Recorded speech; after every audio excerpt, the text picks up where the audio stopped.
이번 시간에는 지난 시간에 이어 발해의 발전에 대해서 공부하겠습니다.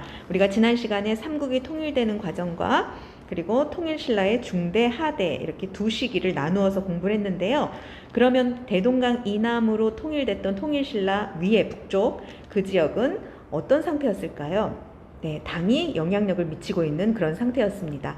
여기에 신라가 통일한 지 얼마 안 된 그 시점에서 발해라는 나라가 건국되기 시작합니다. 오늘은 발해 이야기를 한번 가보도록 합시다. 선생님이 칸을 이렇게 5칸으로 나누어 가지고 발해 역사를 한번 정리해 보겠습니다. 여러분들 필기하면서 잘 쫓아오시기 바랍니다. 발해를 건국한 사람은 바로 대조영이라는 사람이에요. 자, 이 사람은 고구려 출신입니다. 고구려 장군 출신이라고 그랬는데 이 대조영에 의해서 발해란 나라가 건국된 게 698년이에요. 그러니까 우리가 삼국이 통일된 게 676년이니까 한 20년 후 요쯤 돼서 발해가 이 북쪽에 세워진다라고 생각하시면 되겠습니다. 대조영은 고구려의 유민들과 그리고 이 지역에 흩어져 살고 있는 만주 지역에 흩어져 살고 있는 말갈족을 규합해서 이 나라를 세우게 됩니다. 자, 이 대조영이 발해를 처음 시작한 곳은 바로 지린, 지금의 지린 하면은 한자로 쓰면 길림이에요. 이 지역의 동모산이라고 하는 지역에서 발해를 처음 출범시킨다고 볼 수 있습니다. 이 국가는 발해는 대조영이라는 사람이 고구려 출신이고 고구려 유민들을 중심으로 세워졌기 때문에 고구려 계승한 국가다, 고구려를 계승한 국가다, 우리가 이렇게 얘기를 하고 있습니다. 고구려를 계승한 흔적들이 여러 개가 자료들이 나오는데 우리가 조금 이따 보도록 하고요. 이렇게 국가를 세우고 다음에 무왕 때 와서는 영토를 확장하기 시작합니다. 그래서 이 대조영의 다음 왕이 바로 무왕이거든요. 근데 여러분들 이 무라는 게 한자로 쓰면은 이렇게 왜 우리가 무력, 무기 할 때 쓰는 한자거든요. 그러니까 이 왕은 이름을 보면 무력을 통해서 영토를 확장하겠구나, 이렇게 생각하시면 됩니다. 이 무왕 같은 경우는 지금 대조영이 국가를 세웠잖아요. 근데 이제 고구려를 계승했으니까 옛날 고구려 영토를 찾아야 되겠죠. 그럼 당연히 지금 영향력을 미치고 있는 당하고 싸워야 되는 그런 상태예요. 그래서 이제 무왕은 당과 싸우는 것이 바로 영토 확장인 그런 이제 특징을 갖고 있는 왕인데, 일단 흑수부 말갈이라고 하는, 이거는 말갈족 중에 흑수부라고 하는 한 부족을 얘기합니다. 이 흑수부 말갈이요, 당과 연결이 돼 있었어요. 당과 연결돼 있던 흑수부 말갈을 제압시키고, 그 다음에 당의 산둥반도, 여기를 공격합니다. 직접 당을 공격하는 거죠. 그리고 당을 견제하고 공격하기 위해서는 당과 지금 대결 관계에 있는 다른 나라들하고 연합을 하는 거예요. 예전에도 수나라, 당나라가 이렇게 팽창을 할 때 고구려가 바로 돌궐과 연결했죠. 마찬가지로 발해는 돌궐과 외교 관계를 맺고, 그 다음에 남쪽에는 일본과 친교를 합니다. 자, 그래서 이 무왕이 지금 영토 확장을 하면서 당하고 대결하고 있다는 그 상황이 여기 이렇게 다 나타나는 거죠. 돌궐 일본과 친교한다는 건 결국 뭘 의미하냐면 당과 신라를 지금 견제하고 있다, 이렇게 우리가 파악할 수 있겠죠. 자, 여기서 우리 교과서 지도 한번 보고 갈게요. 자, 이게 발해 지도인데요. 발해가 지금 처음 출발한 게 요 동모산이란 곳이죠. 여기서 출발하고 그 다음에 이만큼 영토를 계속 이제 여기서부터 확장을 해나가고 있는 것이라고 생각하시면 되고요. 그 다음에 산둥반도는 바로 여기에요. 우리나라하고 아마 가장 가까운 거리에 있는 이 중국에서 튀어나온 반도인데, 이 반도를 발해에서 공략을 하게 되는 겁니다. 자, 그러면 이제 발해 입장에서 한번 봅시다. 지금 여기 위에 돌궐이 있었고, 그 다음에 신라가 있고, 요 아래 이제 외가 있잖아요. 외가 있으면 지금 발해 입장에서 당하고 대결하기 위해서는, 당하고 싸우기 위해서는, 선생님이 여기 색깔을 좀 달리 할게요. 당하고 싸우기 위해서는 주변 나라들하고 친교를 맺어야 돼요. 그 다음에 고구려는 신라한테 망했잖아요. 두 나라도 역시 견제하는 관계입니다. 그렇기 때문에 지금 당과 신라를 견제하기 위해서는 다른 나라들, 즉 어느 나라? 돌궐과 외, 이렇게 연결하는 이런 외교 정책을 써야지만이 이 견제가 가능해진다라는 거 우리가 여기서 지도에서 여러분들이 이해하고 가시면 좋겠습니다. 자, 근데요, 계속해서 당하고 견제하고 대립할 수 없어요. 어느 정도 영토 확장이 끝난 이후에는 발해도 내부적으로 문화와 문물을 발전시켜야 되겠죠. 그럼 당시에 가장 선진국, 가장 강대국은 바로 당나라입니다. 당나라는 그 이전에 중국의 역사를 다 쭉 거슬러 와서 진짜 중국의 모든 것을 거의 완성한 그런 단계의 왕조라고 볼 수 있는데, 이 문물이 발달한 당나라 강대국을 계속해서 적대적으로 대할 수가 없는 거예요. 그래서 어느 정도 영토 확장이 끝난 무왕 다음의 문왕 때는 당과 외교 관계를 바꿉니다. 당과 친선 관계로 바꿉니다.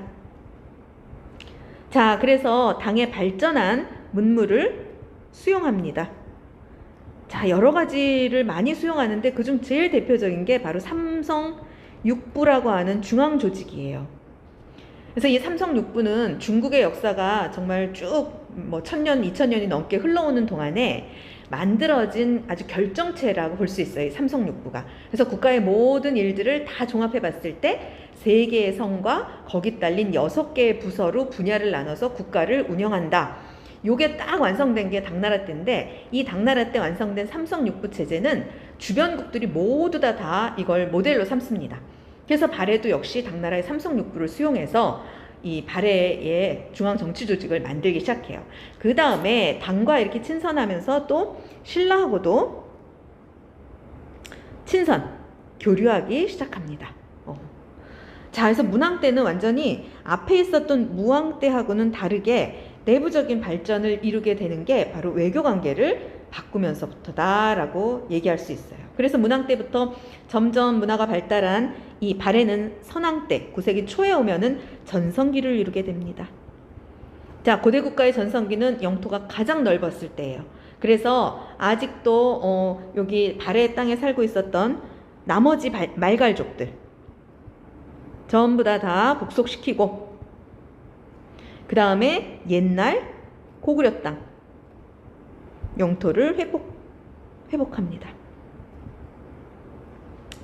자, 그래서 중국에서는 이렇게 동아시아에서 커진 이 발해 보고 별명을 붙여주죠. 해동, 성국. 자, 해동, 바다 건너 동쪽 중국에서 얘기했을 때 해동은 바로 우리나라를 얘기하는 거고요. 성국, 아주 번성한 큰 나라다, 이런 의미라고 볼 수 있어요. 자, 그래서 선왕 때는 이렇게 전성기로서 누리다가 10세기에 가면 이제 요 북방 지역에서 성장하고 있었던 거란의 공격을 받아요. 거란의 침입. 926년 이때 바로 발해가 망하게 되는 거죠. 자, 이 시기는 후삼국이 망하고 고려가 건국되고, 그 다음에 당이 망하고 또 5대 식국 송이 건국되고, 요 시기하고 다 이제 비슷비슷하게 겹치는 시기거든요. 그러니까 동아시아가 다 변동이 있을 그럴 당시에 이때 발해도 망한다, 거란한테 망한다, 이렇게 볼 수 있습니다. 그래서 발해의 역사를 우리가 순서대로 이렇게 보자면 대조영에 의해서 건국되고 고구려의 계승자로서, 그 다음에 다음 왕인 무왕 때 영토 확장을 해서 어느 정도 영토를 확장시킨 다음에, 그 다음에 문왕 때 와서는 발달된 문화를 수용하기 위해서는 당하고 친선해야 되고, 그러니까 이제 외교관계를 바꾸게 되는 거죠. 그리고 쭉 발전을 하다가 선왕 때 와서는 전성기를 맞이하게 되는 겁니다. 자, 그러다가 이제 북방 지역에서 성장한 거란의 침략으로 926년 10세기 초반에 망하게 된다. 이게 바로 발해 역사입니다. 우리는 발해 역사에 대해서 많이는 알 수가 없어요. 발해는요, 거의 우리의 역사라고 받아들여진 지가 이제 조선 후기 정도부터니까 이 발해에 관한 내용들이, 그러니까 자료들이 그렇게 많지가 않아요. 게다가 최근 들어서는, 최근이라고 하면은 조금 그렇지만 여기 중국 땅이죠? 그 다음에 북한이 가로막혀 있죠? 이러니까 사실 발에 대해서 연구하는 게 한계가 있습니다. 그래서 우리가 사실 이 발에 대한 정보는 우리가 요 정도 배우는 걸로 이렇게 마무리를 하면 되겠습니다. 자, 그러면 이제 삼성 6부에 대해서 당나라 걸 수용했다라는 내용을 했었었는데 이 당나라 걸 무조건 그럼 수용해서 똑같이 사용하느냐? 그건 아닙니다. 이 발해의 정치기구 삼성 6부 요거는 일단은 당에서 수용하죠. 당나라 제도를 수용했지만 당 제도 수용 이렇게 쓸까요? 수용했지만 그 운영 방식이나 명칭은 독자적이었다. 자, 요게 핵심입니다. 특히 요거 운영이나 명칭에서는 독자적으로 했다. 요거에다 우리가 조금 강조를 하겠습니다. 자, 그러면 이제 삼성 6부에 대해서 한번 좀 공부를 좀 해봅시다. 여기 정당성, 선조성, 중대성 이걸 삼성이라고 하는데 가장 중요한 부서가 바로 정당성이죠. 그래서 이 삼성에서 정당성은 지금 구조를 보면은 요거는 최고 집행기구고 그 다음에 여기 장관이 대내상이에요. 장관. 선생님이 이 화면을 이렇게 늘리다 보니까 글씨가 약간 우그러져 보이는데 이해해 주세요. 그 다음에 이 정당성을 보는데 좌사정하고 우사정 이렇게 두 개로 나눠져 있네. 이게 바로 좌사정, 우사정 이렇게 나눠져 있는 게 이걸 우리가 이원적인 운영, 통치 조직, 이원적 운영 이렇게 얘기합니다. 자, 요게 특징이에요. 요거 선생님 빨간색으로 이렇게 해줄게요. 이게 독자적이란 소리죠. 자, 운영은 독자적. 그 다음 두 번째는 뭐냐면은 이제 6부로 한번 와볼게요. 6부의 명칭을 한번 보세요. 다른 부서도 지금 당나라하고 명칭이 달라요. 다른데 특히 6부의 명칭을 보면 충, 인, 의, 지, 예, 신 모두 다 유교, 이념을 얘기하는 명칭입니다. 자, 요것도 선생님 빨간색으로 요것도 독자적이다. 그래서 요 이원적인 운영을 하고 있는 것하고 명칭이 다르다라는 거 요게 바로 발의 독자적인 성격 이렇게 얘기하는 겁니다. 또 글씨가 예쁘지 않아서 조금 미안한데 좀 이해해 주세요. 자, 중앙정치기구는 그래서 이렇게 삼성 6부로 당나라 제도를 수용했지만 운영에서는 운영 방식과 명칭이 독자적이다. 우리가 이렇게 이해하면 되겠고 그 다음에 이제 지방을 한번 가볼게요. 아이고 파란색으로 바꿀게요 선생님이. 아이고.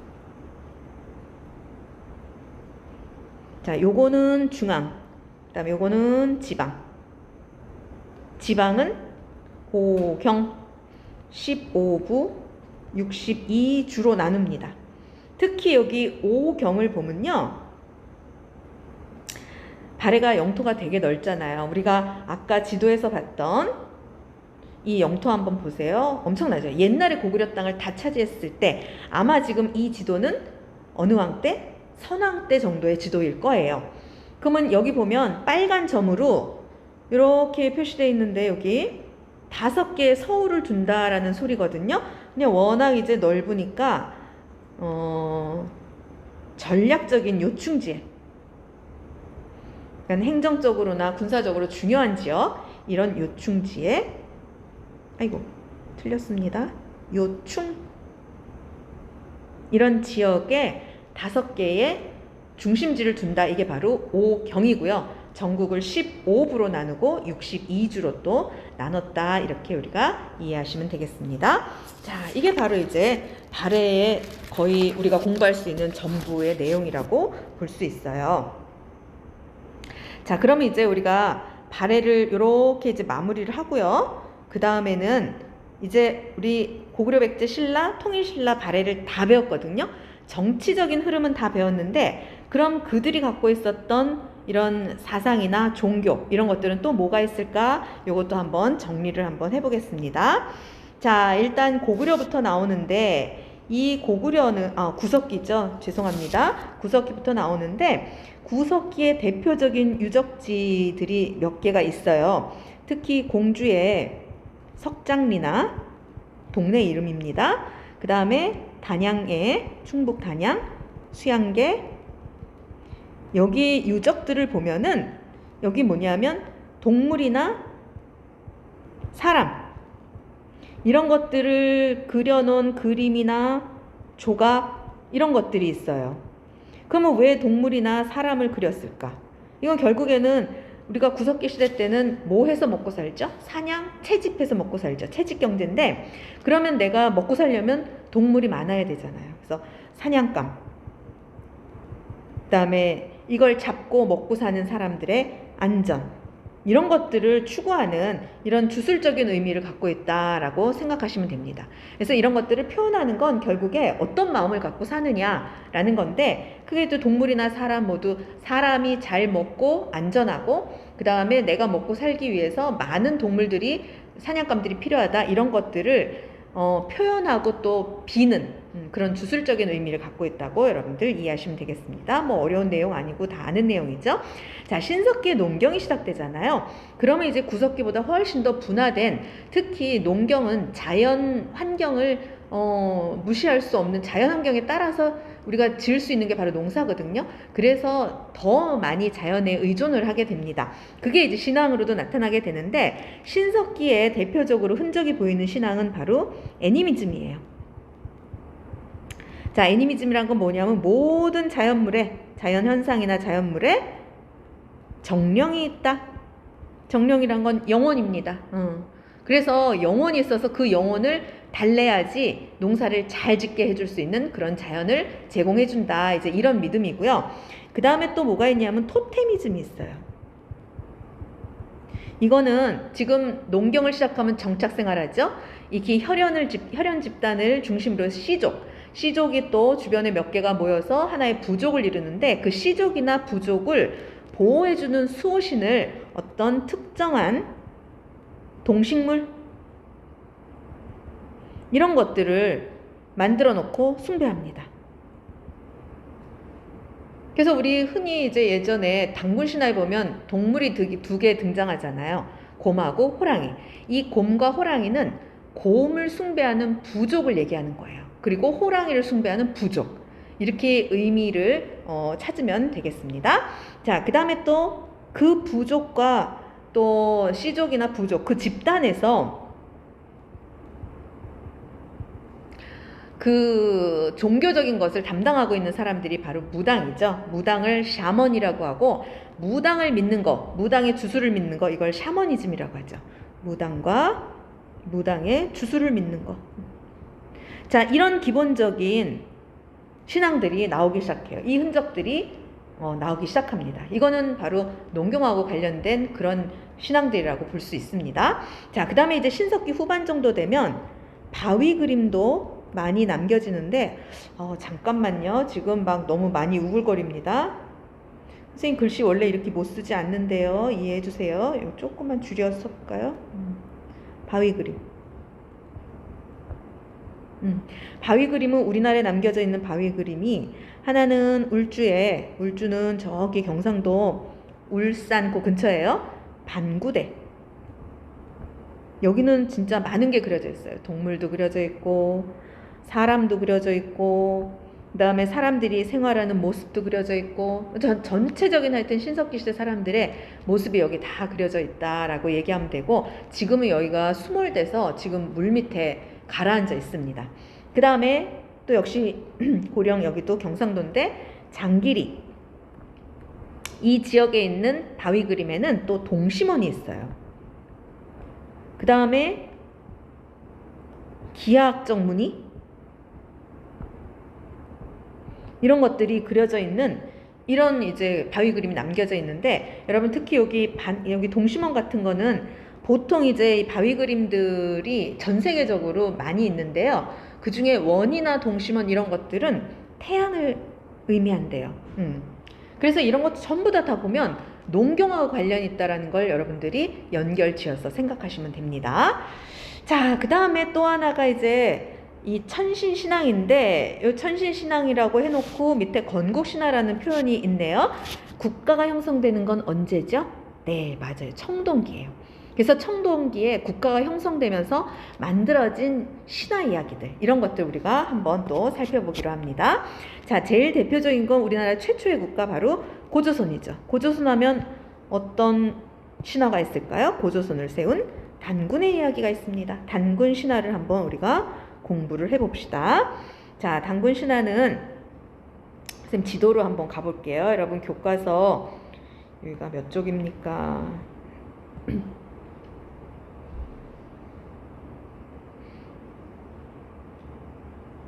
30쪽에 한번 와보세요. 자, 30쪽에 여기 단군의 고조선 이야기, 건국 이야기 해가지고 요 이야기 나오는데, 사료가 나오는데 요거 한번 볼게요. 자, 여러분 이 이야기는 아마 많이 알 거예요. 환인, 이 사람은 하나님이에요.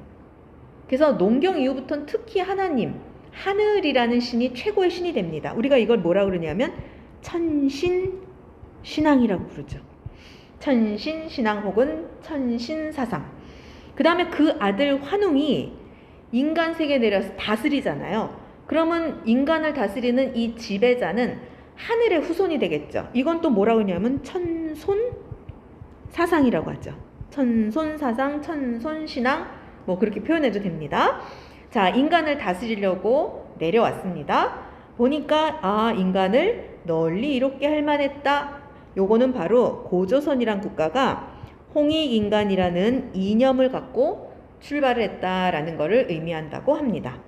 자, 내려올 때 풍백우사운사, 풍우운, 바람과 비와 구름 모두 다 농사를 주관하는 자연이죠. 아, 농경사회였구나.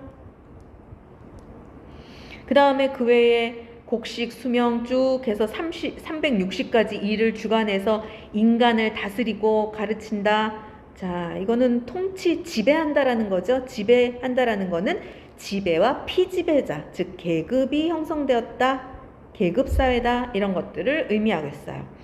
그 다음에 곰하고 호랑이하고 왔잖아요. 아까 우리 저기 신석기 시대 때 토테미즘 신앙이 나왔습니다. 그래서 요 곰이랑 호랑이는 모두 다 그 어떤 부족을 상징한다라고 했고요. 자, 근데 요 이제 중간에 빠진 이야기 중에 둘이 대결해서 곰이 이기잖아요. 아마 두 부족이 전쟁에서 곰 부족이 우세한 부족으로 결정이 된 건가 봐요. 환웅이 잠깐 변해서 웅녀와 결혼했대요. 아마 제일 강한 부족이었던 환웅 부족과 그 다음 호랑이 부족하고 대결을 해가지고 이긴 곰의 부족이 둘이 결혼했나 봐요. 결국 부족이, 두 개의 부족이 연맹을 통해서 정치 조직을 만든 거를 우리가 여기서 찾아볼 수 있고요. 그 사이에서 낳은 아들이 단군 왕검이래거든요. 근데 단군은 제사장의 의미고 왕검은 군장의 호칭이거든. 그러면 이 두 의미를 따지면 요 단군 왕검이란 사람 요 이름을 봤을 때 재정 일치사회다, 이렇게 우리가 얘기를 할 수 있습니다. 자, 그래서 우리 다시 돌아와서 보면 단군 신화를 분석한 내용을 여기다 한번 우리가 정리해 볼게요. 환인이 최고의 신이죠. 천신 신앙. 그 다음에 그 하늘의 후손이라고 믿는 지배자는 천손 사상. 그 다음에 널리 인간을 이롭게 해야 되겠다, 건국 이념, 농경사회. 그 다음에 또 토테미즘도 있습니다. 계급사회, 토테미즘. 그 다음에 부족이 연맹을 통해서 국가를 형성하죠. 그 다음에 단군의 이름을 보니까 무슨 사회다? 재정 일치사회다. 기타 등등 또 분석할 수 있는데, 이렇게 핵심적인 내용, 요 앞에 이야기 단군 신화를 가지고 분석한 고조선의 모습이에요, 이게. 자, 그 다음에 단군 신화 말고도 또 여러분 고조선 세운, 죄송합니다, 고구려 세운 주몽이란 사람 들어봤죠? 네. 그 다음에 신라를 세운 박혁거세, 그 다음에 가야를 세운 김수로. 자, 이 사람들의 공통점이 있어요. 전부 다 하늘의 자손입니다. 천손. 그 다음에 두 번째 공통점은 이들 셋 모두 다 어디서 나왔냐면 알에서 나와요. 이거를 난생신화라고 불러요. 난생, 알에서 나왔다. 그래서 이거는 정말 세계적으로 보편적인 그런 신화 중에 하나예요. 이건 뭐냐면 보통 사람하고 다르다, 지배자는. 그래서 지배자는 하늘이 보내준 거고 그 다음에 탄생 자체가 다르다라는 것을 이제 부각시키기 위해서 이런 이야기들이 만들어진다고 생각하시면 됩니다. 자, 그래서 단군 신화와 그 다음에 다른 나라의 건국 신화들을 보면 다 이렇게 지배자들이 전부 특이하고 하늘과 연결되고 특이한 그런 탄생 신화를 갖고 있다라는 걸 이 당시에 이제 천신 신화가 우리가 알 수 있습니다. 자, 그러면 하늘을 믿으니까 하늘을 믿는 천신 신앙이 있으니까 하늘에 제사를 지내야 되잖아요. 그런 것들 우리가 제천 행사라고 하죠. 그래서 제천 행사는 특히 연맹국가의 제천 행사들이 우리 기록에 남아 있습니다. 자, 부여는요, 영고라는 제천 행사가 있었고, 고구려는 동맹, 그 다음에 동해는 무천, 그 다음에 삼하는 두 번 해요. 5월하고 10월 두 번 제천 행사를 합니다. 이게 특징이에요. 그래서 여러분들 여기다가 지금 제천 행사를 썼는데 요 내용을 우리 앞에서 고구려 부여, 고구려, 옥조, 동해, 삼한 배웠잖아요. 거기다가 하나씩 넣어보세요. 그래서 그 나라 공부할 때 또 같이 또 거기서 공부하면 좋겠죠. 근데 이제 선생님 옥조는 없을까요? 이런 질문을 하는데요. 옥조도 있었겠죠. 하지만 기록이 없으니까 우리는 여기서 요 기록에 있는 것만 배우는 겁니다. 자, 오늘 우리가 배운 내용을 한번 다시 볼게요. 우리 앞에서 발해의 역사에 대해서 쭉 배웠죠? 여러분들 발해의 흐름, 순서를 잘 기억하시고 국왕이 어떤 일을 했는지, 그 다음에 당나라에서 수용한 삼성육부 체제가 어떻게 발해해서 독자적으로 운영이 되는지 중심적으로 공부하시면 되고요. 그 다음에 이 고대의 구석기부터의 신앙들, 사람들이 갖고 있었던 신앙들, 이런 것들을 여러분들이 단군의 건국신화까지, 단군신화까지 정리하시면 되겠습니다. 자, 오늘은 수업을 여기까지만 진행을 하고요. 또 다음 시간에 이어서 또 해보도록 하겠습니다. 여러분들 수고 많이 하셨습니다.